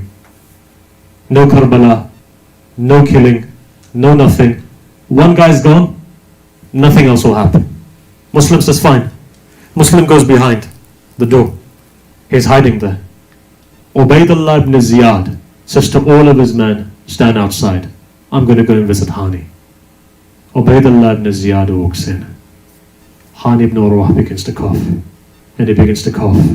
And he begins to cough. And he begins to cough. Muslim bin Aqil doesn't come out. Ubaydullah ibn Ziyad senses that there's something up. He quickly says his bye-byes and he gets out. Muslim bin Aqil comes out. Hani says, Muslim, I was coughing. You weren't attacking. He says, Hani, what can I do? I remembered the hadith of the Prophet. Do not ever cause terror, terrorize people. He goes, Ubaydullah ibn Ziyad was disarmed. He came as a guest to you. It would be against the akhlaq of the Prophet for me to have attacked him. It is haram to cause terror, to be a terrorist. There is no way, if I'm following the seerah of the Prophet, then I can be a terrorist. If I follow my Prophet, the pathway of my Prophet is love. This is why, what does Imam say? When they were talking about Muawiyah, Imam emphasizes, even if the ends are lofty, there has to be just means. And I say this to all Muslims as well. Do not take the shortcut route. Why? Because your akhlaq needs to shine. Not because of the fact that, look, you could turn around and say, but look, the end goal is there in front of us. Let's just do whatever we need to do to get to the end. Today people say, maslahat, it's maslahat, let's just do it. It's maslahat. It's not the case. Don't look at it like that. Islam doesn't teach us that. Had that been the case, Amir al-Mu'mineen, what does Malik al-Ashtar say when it comes to the Imam? Malik al-Ashtar is that person who's lofty. That Imam says Malik is a mountain, that if the bird was to go, wouldn't be able to cross it. That's how lofty a mountain Malik is. Malik says to the Imam, he says, Mawla, you know what this guy does, Muawiyah? He buys people. Now this is not Malik advising the Imam. Malik is telling us. And Imam is replying to tell us. Malik says, Mawla, if you were just to get the gold and silver out, these guys would be falling on your feet, basically. What does the Imam say? He says, Malik, I can't do that. Why can't I do that? Because I'm here to implement the justice of God. And part of that justice, what does mercy dictate? When a young child, even if it's 6 months old, is running to grab a knife, and the mother stops that child, and that child is crying, and the mother is not allowing, and the child is thinking, how bad is my mother? It's not the fact that your mother is bad. It's the fact that your mother loves you, so she prevents you from cutting yourself. Similarly, remember this. Don't ever use illegal means to get to a good end. Always remember, the pathway is difficult, but it is the only pathway, because the sirat is the sirat of wilaya. When you start accelerating on the sirat, then you come to the level in and of itself that you have the ability to move hurdles yourself out of the way if you wanted to. Sayyid al-Shuhada, you go there, from his heart you get shifa. Now tell me, doesn't the Imam have power himself to have saved himself from Karbala? Do you think that when his children are saying Allah touch, the Imam doesn't have the ability to open up water? Do you think Abul Fadl Abbas Bab al-Hussein doesn't have the ability to say to Farad, come to me? If Abbas wanted to, he could have brought the entire water to the tent. He didn't need to go out. Why don't they do that? Mashiach of Allah. They believe that there's something lofty in the Mashiach. They don't change it. There's very few times you find that the Imam uses miracle to change destiny. And in fact, even when he does this for us, not for himself. Let me give you a story. Understand it from this. Allah does wahi to Musa. He says, Musa, I'm going to tell you where the most abid person in the world lives. What did Musa say? Musa says, Allah, please do. Now remember, to get to a maqam, you require humility. Even as a prophet. Humble, humility. He wants to run, he wants to find out where this person is. So Allah gives him the address. He says, go to this, and this place. He goes there. When he walks in, he thinks to himself, is this the most abid person? You know what was happening? He saw Jibreel come, and Jibreel was saying, I'm going to take his eyesight away. The guy had leprosy. He was lying there paralyzed. His eyesight is going. He's unable to move. He's got marks on his body. He has pus coming out of his spots. And at that moment, his eyesight is taken away. Musa was expecting a guy with a huge musalla laid out. So Musa asks him, are you so-and-so? He says, yes. He says, brother, I'm mustajab al-da'wah. Ask me. I'll pray to Allah to give you eyesight back. You know what he replies? He said, no thank you, Musa. Alhamdulillah. Shukr. I'm happy where I am. Musa thinks, what's happening here? He asks him the question. He says, oh person, what gives you so much conviction? Look at the state that you're in. Look at the eyesight is gone. What's the story here? You know what he replies? He smiles. He says, Musa, whatever hal Allah's put me in is for my benefit. Allah has given me a lot, much more than you can even quantify. He says, what do you mean? He says, from all of this village, right, Allah gave you my address, this city, this town, whatever it was, Allah gave you my address. Do you know what Allah gave you my address for? Because I'm the only muwahid in this entire area. Allah has given me the ni'mah to understand Tawheed, and this is something which is far more loftier than you can understand. If that is a man who is not ma'asum, then you can now understand why Hussein ibn Ali goes to Karbala. You can now understand, look, let me put it another way. To pray at Awwal waqt is the best thing, right? So let's say, for example, Dhuhr time comes. You pray Awwal waqt, Dhuhr. Otherwise, up to 15 minutes or so, it's still Fadila. It's like Fajr, 21 minutes. From the time of the Adhan of Fajr onwards, it's Fadila time, right?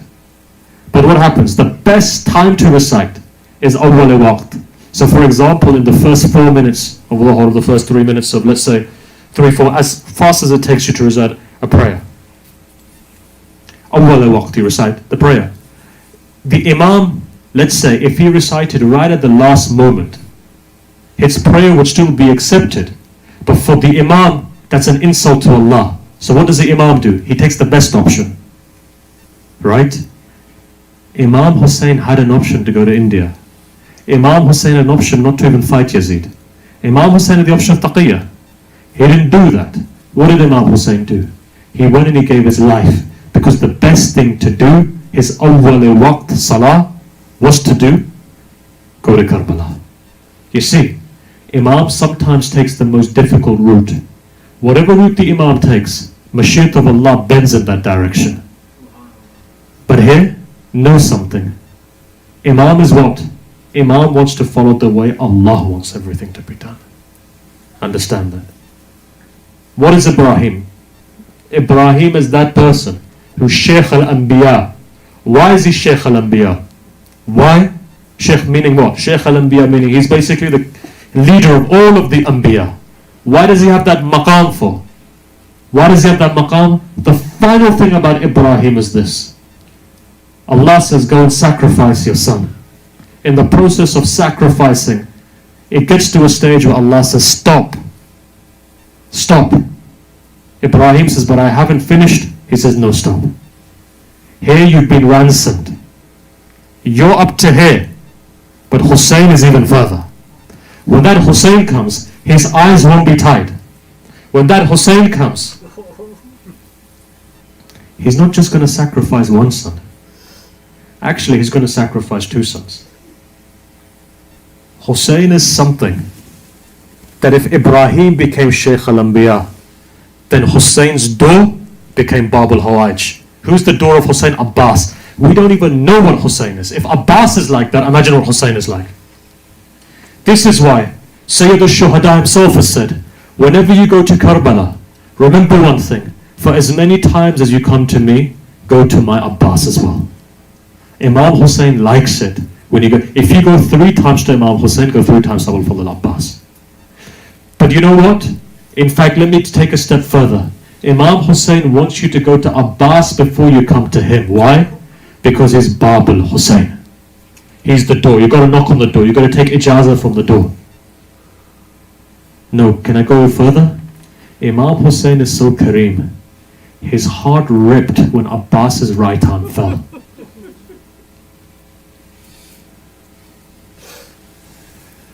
His heart ripped when his right arm fell.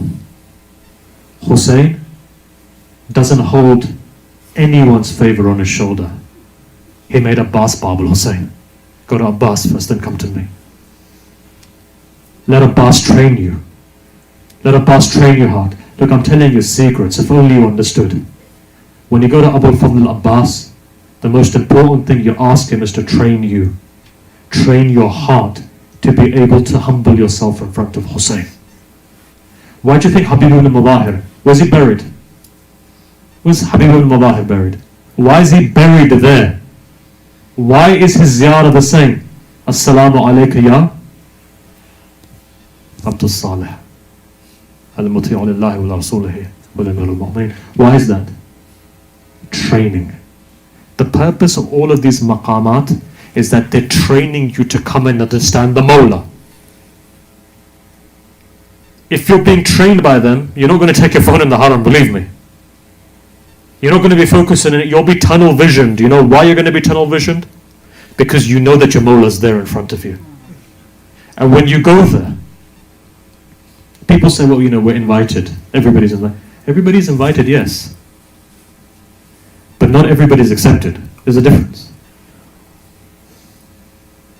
Acceptance comes when the tears begin to flow from the eyes.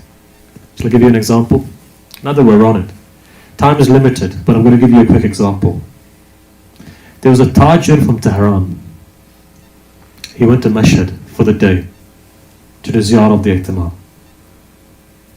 When he went in there, he realized that he wasn't there. His mind was everywhere. And no tears were coming in his eyes. So after a while he said, look, if the tears are not coming in my eyes, it's not worth it, let me just go. The Imam hasn't truly called me. And people ask, you know, so-and-so goes to ziyarah, so-and-so is like this, so-and-so goes to... Look, Imam calls you. The idea is acceptance. How do you know the acceptance? It's the tears. That's the real idhn dukhul. Is when the tears come into you, that means Mawla is saying, now come to me. Your ziyarah of Hussein can be accepted in this majlis. When the tears come into your eyes, Hussein is saying, come to me. So this man says, he says, look, I don't have any tears in my eyes. What do I do? It's not coming. He says, let me pack up and let me go. Maybe Hussein hasn't called, maybe Imam Raza hasn't called me. What does he do? He gets up and he walks out. Books his ticket, heads towards the airport. As he's heading towards the airport, he sees an old man. That old man has a cart. On that cart is a lot of goods there. He can't push. He comes, he says, Father, Uncle, can I help you? He says, Son, God bless you. He takes it and he begins to push. He says, why are you carrying such a heavy weight? He says, my wife has asked me to make sure that I can raise enough money for the trove of my daughter that she's getting married. He thinks about it. He says, maybe I can help this person. He says, Uncle, can I come to your house? After helping him. Uncle's thinking, I don't really want to take him to my house because my house is not in a good condition. But he says, look, he's done so much, let me take him. He says, I took him to my house. This man says, when I walked in, I could see that this house is in a really rundown situation. What does he do? He says, maybe I can help them. He takes out his checkbook. He says, take this as a hadiyah from me. The man looks at it, begins to cry. He says, this is much more than I needed. He said, no problem. keep it. He gets up and he says, now give me the ijazah to go. The man says, son, I've got nothing to offer you. I couldn't even give you a cup of tea. He says, but son, I can only say one thing. May Imam Ali ibn Musa accept you. At the moment, that stage, his heart began to shake. He says, now Mawla has accepted me. With tears in his eyes, he goes running to the Imam and he begins to cry. And there's nothing holding his tears back. Why? Know something. Even if your tears dry up ever, just remember, do something for the Shia of Ahlul Bayt, and you'll see Mawla comes to your help like there's no tomorrow. My master is there to help you, but you got to do something to ignite the flame. When is the flame ignited? When you do something for the Shia of Ahlul Bayt. No, let me take it a step further. Even if you help any of Allah's makhluk from the 7 billion people on earth, regardless of color, race, skin, language, religion, if you do that for the sake of your Imam, look and see what the Imam does for you. What does the Imam do for this person? Takes him into his domain. Why? What did he do? Made one person happy. 8th Imam is what? What is the 8th Imam? Imam al-Rauf. You think you can go to Mashhad and you can do an action and the Imam isn't going to repay you? Believe me, the Imam will give you much more. This is my humble suggestion to you. Look, we have a number of days. Even if one child brings one thing to the Majlis of Hussein just to distribute to people around him or her, imagine how much barakah that is. There's enough barakah in sharing. If you only knew the value of a grape given, one grape, if that's all that you can afford, the value of one grape given to the Azadar of Hussein, if you only knew the value of that, you would spend everything that you have for the Zawar of Hussein, for the Azadar of Hussein. Have you not seen Ahl Iraq, why they do that? Why they rub your feet? Why they rub your legs? Why they pick the dirt from the ground? I've physically seen, you've seen, they kiss your feet. Businessman with about 100 properties in Baghdad is kissing your feet. Why is he kissing? He's saying, because you're the Zair of Hussein ibn Ali. Don't you understand the maqam of a Zair of Hussein? Khidmah of the Zawar of Hussein will benefit 7 generations of yours if only you know what the intention is. Brother, everything, brothers and sisters, everything comes down to your niyyah. You know who teaches you how to refine your niyyah? Your 4th Imam. Which dua? Abu Hamd al-Thamali. I don't have time to go into it. Inshallah, we'll discuss it tomorrow. Imam teaches a methodology to refine your niyyah, to make you aware. But we don't have time to go into it. Inshallah, tomorrow we'll go into it. Where's it found? In the dua. Everything you want is in the books of dua of the Imam. Open it up and read it. Look at it and see what's inside of it. Look if there's anything. We need to have these classes. Quran classes where you discuss in Quran. Classes to discuss dua. Classes to discuss the ziyarah of the Imams. But anyhow, inshallah we'll discuss it further tomorrow.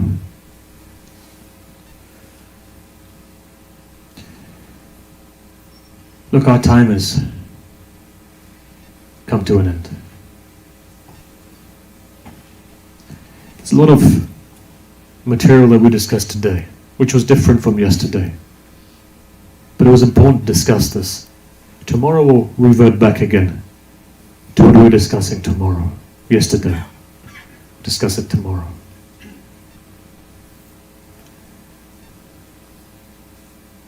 If you go to Najaf,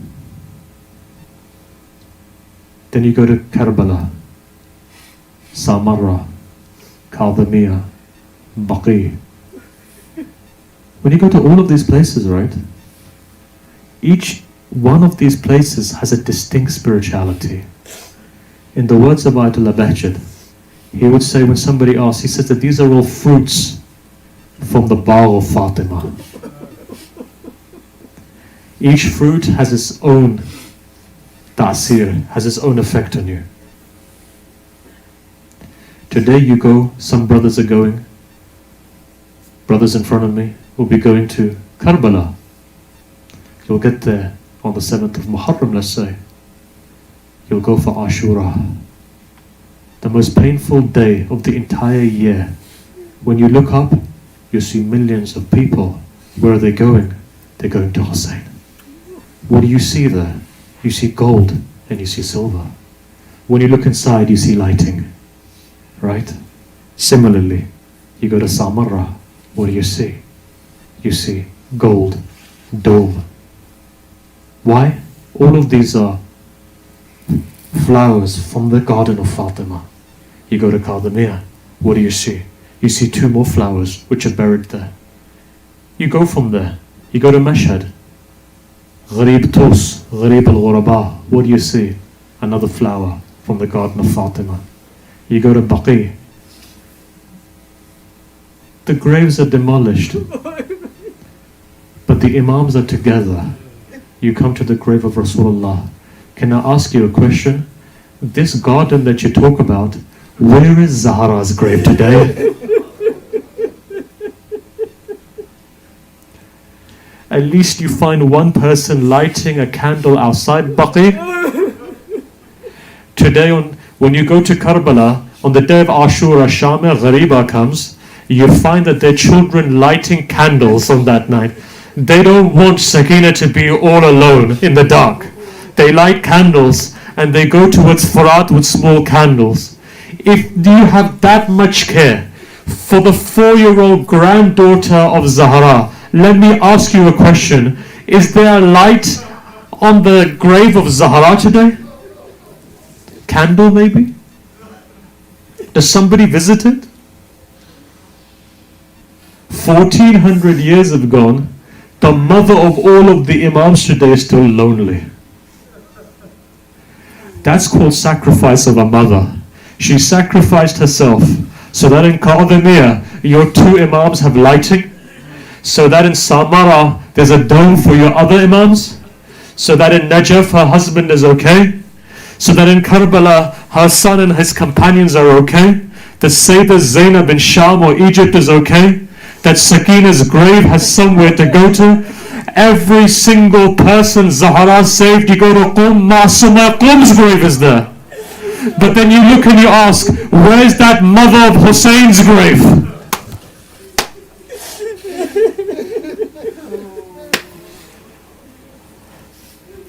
Where's that mother of Hussein's grave? Perhaps a voice from the grave comes, can someone come and just light a small candle next to my grave? The only person who goes to that grave is that person who Zahra remembered at the most painful moment of her life. You know what happened? Inshallah, we'll discuss this on the nights which go. They say, I wouldn't narrate it, but my heart is telling me that you need to know this. Inshallah, yesterday we began some of the musibah of Hur. We'll complete it today. But remember, Hur's nisbah is to Zahra. What guided him was her ihtiram. Remember, Zahra's ishq is such that it will guide anyone from the darkest hole out. From the darkest moments of your life, when you have no one, know that the mother of Hussein is with you.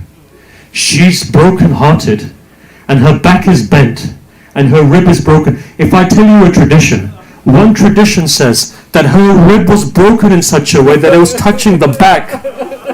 I can't recite anymore.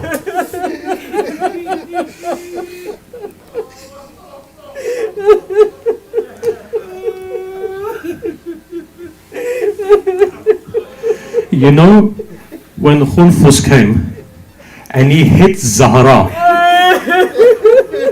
another man was standing there, I won't mention his name. He says, Khunfus, you didn't hit her properly, let me show you how to hit her.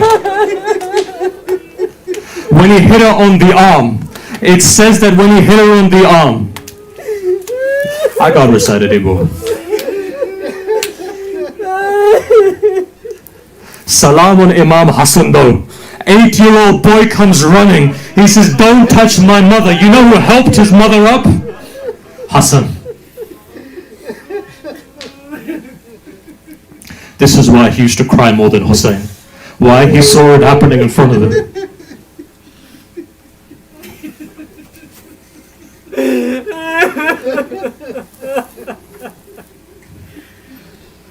Look, I can't say it anymore. You won't be able to take it, I won't be able to recite. Maybe one day in Fatimiyya when we're together we'll recite, but...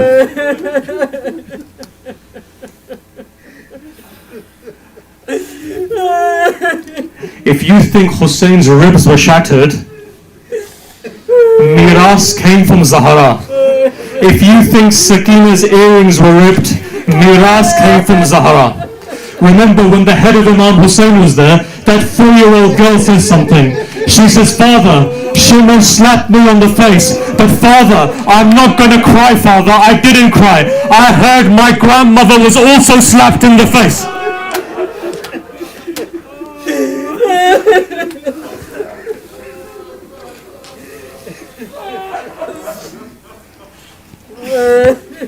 Look, I wish I could go on. Why do I mention her? Your voices are raised. This is the way Imam once said. Now may the blessings of the Imams come to you. May your hajat be accepted. Allah protect the hijab of your women. Allah protect your sons and your daughters. Allah protect your parents if they're alive. Allah bless your parents if they passed away. Why? Because your mothers have fed you wilaya, that's why you're crying. Hur's nisbah to Zahra is what saved him. Hussein gave something back. You heard yesterday, right? Old father. When he got to the body of his son, Hussein was sitting there. What does he say? He says, Hur, let it never be that an old father is alive and he has to go to the body of his young son. I won't say any more what happened at Asr time. But Imam Zain al-Abidin just says one thing to his aunt. He says, "Aunt, why is Karbala shaking for?" She replies and she says, "Look yourself and see, son." What does he do? "Assalamu alayka ya Aba Abdullah." Hussein was on his knees, Ali Akbar was on his back.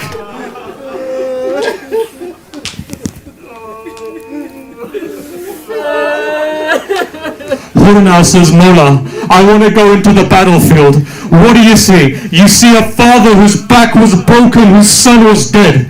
That father begins to fight.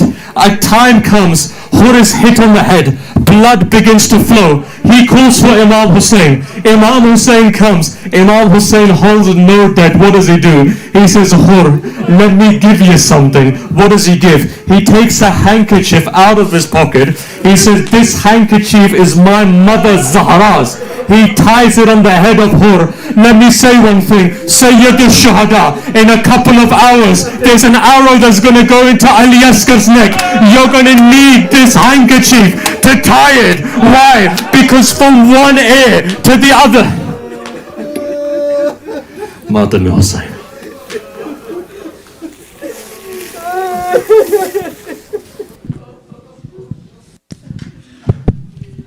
Ya Hussein,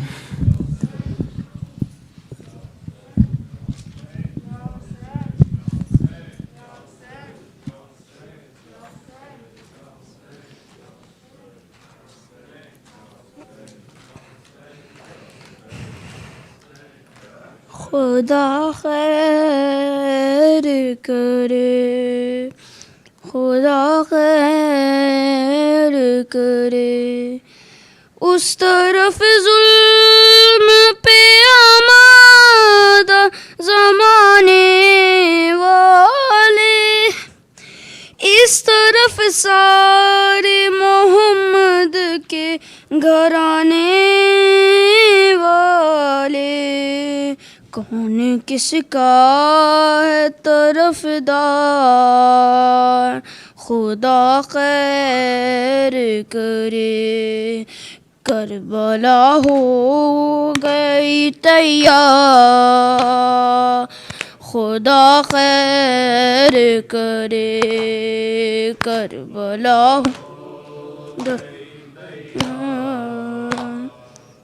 خدا خیر کرے کربلا ہو گئی تیار خدا خیر کرے یہ قیامت کے ہیں آثار خدا خیر کرے کربلا ہو خدا خیر کرے روز عاشور ہواؤں سے برستا ہے لہو روز عاشور ہواؤں سے برستا ہے لہو لٹ گئی کس کی یہ سرکار خدا خیر کرے کربلا ہو یار خدا خیر یہ تو ممکن ہی نہیں ہے کہ جھکا دے سر کو یہ تو ممکن ہی نہیں ہے کہ جھکا دے سر کو کیا کریں صاحب کردار خدا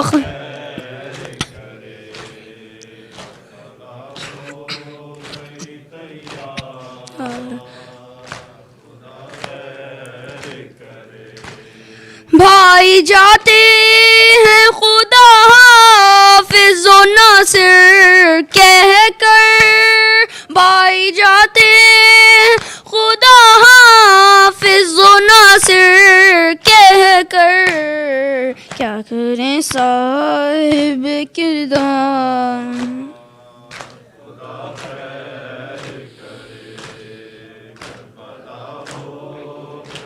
تیار خدا خیر کرے وہ جو گھوڑے سے گرا ساتھ گرے مشک و علم وہ جو گھوڑے سے گرا ساتھ گرے مشک و علم نہ علم ہے نہ علمدار خدا خیر کرے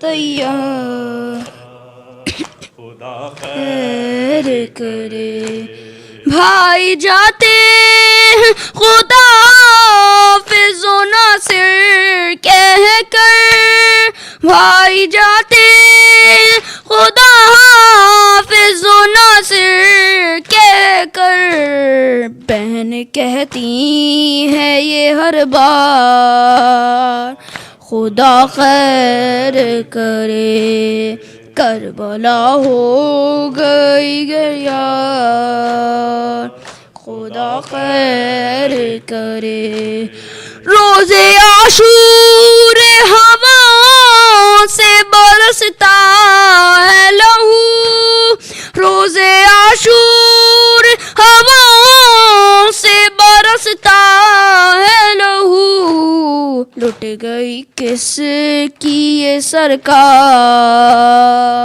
خدا خیر کرے ہو گئی تیار خدا خیر کرے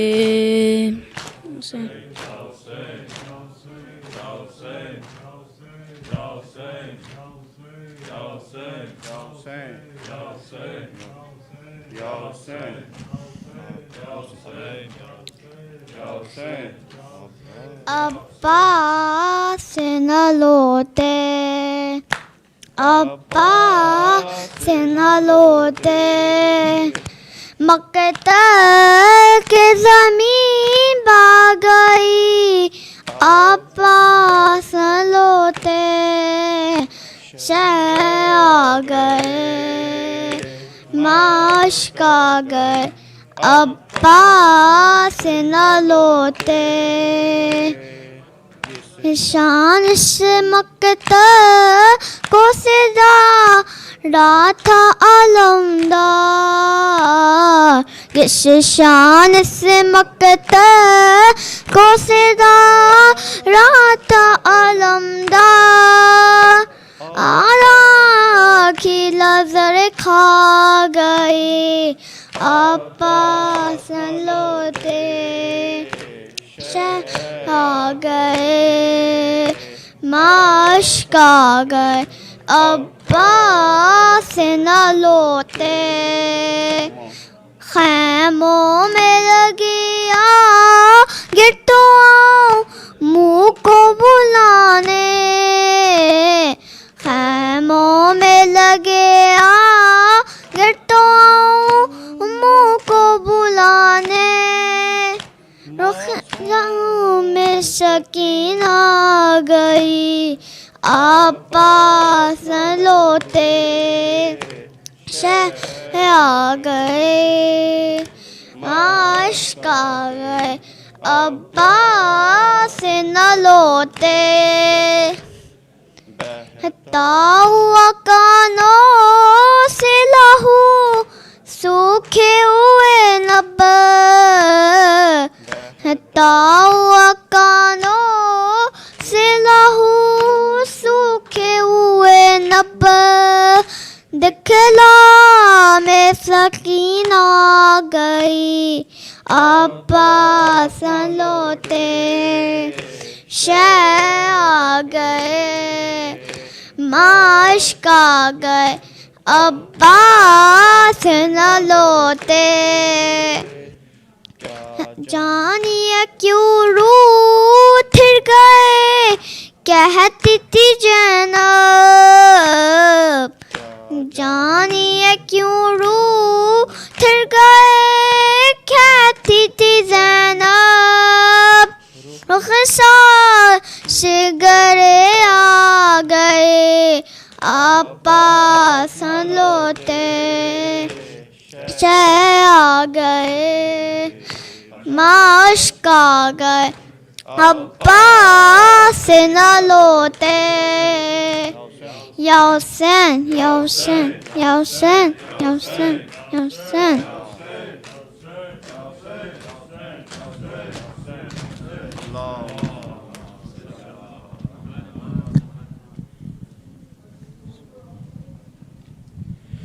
Allahumma salli ala Muhammadin wa ali Muhammad. Please pay attention to the ziyarat. Assalamu alayka ya Rasulullah. Assalamu alayka ya Nabiyullah. Assalamu alayka ya Amir al-Mu'mineen. Assalamu alayka ya Sayyid al-Wasiyyin.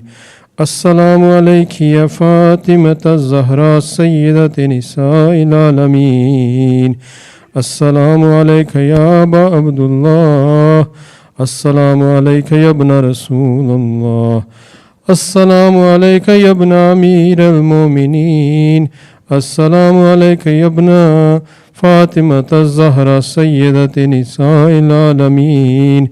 Assalamu alayka ya Gharib al-Ghuraba.